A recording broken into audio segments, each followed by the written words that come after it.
السلام عليكم. اليوم إن شاء الله حلقتنا حلقة جديدة حنتكلم فيها عن أسباب سقوط أزهار الفول، وما هي الحلول لتجنب سقوط الأزهار. فطبعا قبل بداية حلقتنا أتمنى تعملوا اشتراك القناة ولايك إذا عجبكم الفيديو وتشاهدوا معنا الحلقة للنهاية.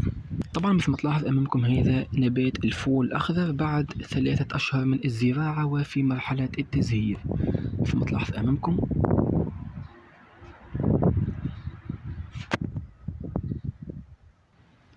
طبعا الفول الأخضر في مرحلة التزهير، وطبعا الفترة هذه فترة حساسة جدا بالنسبة للفول، لأنه طبعا النبات يكون مزهر، وطبعا في ناس بتشتكي من تساقط أزهار الفول وعدم عقد النبات. فإن شاء الله حنتكلم عن أسباب تساقط الأزهار والحلول اللي لازم لتجنب تساقط الأزهار. طبعا أول سبب من أسباب تساقط أزهار الفول هي كثرة الحرارة. طبعا لو كنت زارع الفول في مكان تصل له شمس كثيرة جدا فتأكد أنه الأزهار معظمها حتسقط. طبعا الشمس أو الحرارة مهمة جدا للفول، ولكن كثرة الحرارة حتؤدي إلى تساقط أزهار الفول. وطبعا ثاني سبب معانا هو كثرة الري. طبعا كذلك كثرة الري بالنسبة للفول حتؤدي إلى تساقط الأزهار. كما تكلمت في أكثر من فيديو إنه الفول الأخضر ما بيحتاج للري الكثير، يعني ري كل أسبوع حتكون ممتازة جدا للنبات. وطبعا ثالث سبب معانا هي قلة الري. طبعا قلة الري كذلك لو أنت طبعا ما رويتش النبات لأكثر من 3 أسابيع أو أكثر من أسبوعين، فبالتالي حتؤدي إلى تساقط أزهار الفول الأخضر.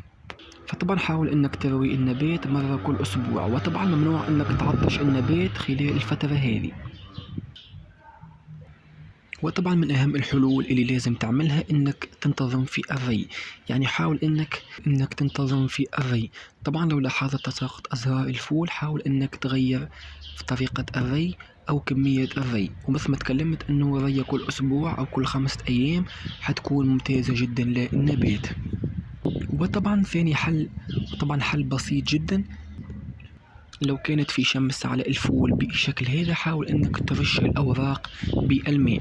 طبعا هذا حيساعد في تقليل سقوط ازهار الفول. لما تكون في شمس بالشكل هذا حاول انك تقوم بري الاوراق وري الازهار بالماء، طبعا حيخفف من تساقط ازهار الفول. فطبعا هذه كانت أسباب تساقط أزهار الفول الأخضر. طبعا لو بتعاني من المشكلة اكتب لنا في التعليقات وإن شاء الله حنجاوب على كامل الأسئلة. فطبعا في نهاية الحلقة أتمنى تكون عجبتكم، ولو عندكم أي سؤال أتمنى تكتبوا أسفل التعليقات، وإن شاء الله ملتقانا في الحلقات المقبلة. وشكرا والسلام عليكم ورحمة الله تعالى وبركاته.